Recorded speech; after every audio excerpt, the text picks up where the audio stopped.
চলচ্চিত্র জগতে নেমে এলো শোকের ছায়া, ঘটে গেল আরও এক নক্ষত্র পতন। প্রয়াত হলেন অভিনেতা সুনীল থাপা। নেপালি ছবি প্রেমীদের কাছে তিনি আজীবন স্মরণীয় হয়ে থাকবেন শক্তিশালী খলনায়কের চরিত্রে। তবে হিন্দি ছবির দর্শকের কাছে সুনীল থাপার পরিচিতি মূলত প্রিয়াঙ্কা চোপড়া অভিনীত মেরি কম ছবির কোচ রঞ্জিত সিংহের চরিত্রে। ছবিতে কোচ ও ছাত্রীর সম্পর্ক দর্শকের মন ছুঁয়ে গিয়েছিল। ৬৮ বছর বয়সে প্রয়াত হলেন এই বর্ষিয়ান অভিনেতা।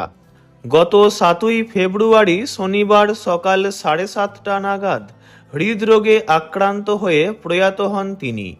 কর্মজীবনের বড় অংশ মুম্বাইয়ে কাটালেও সুনীল থাপা থাকতেন নেপালেই।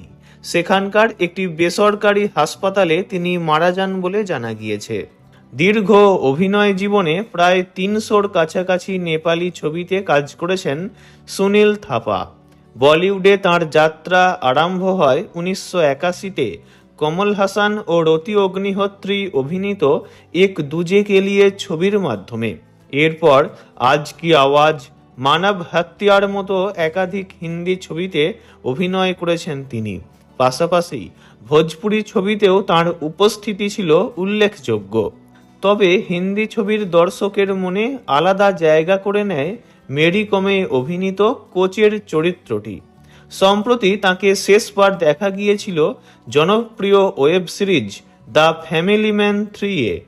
সুনীল থাপার প্রয়াণে শোকের ছায়া নেমে এসেছে চলচ্চিত্র জগতে। পরপারে যেখানেই থাকুন, ভালো থাকুন তিনি। ওনার বিদেহী আত্মার চির শান্তি কামনা করি। ভিডিওটি এইটুকুই। বিনোদন জগতের সব রকম খবরাখবর জানতে চ্যানেলটি অবশ্যই সাবস্ক্রাইব করবেন। ধন্যবাদ।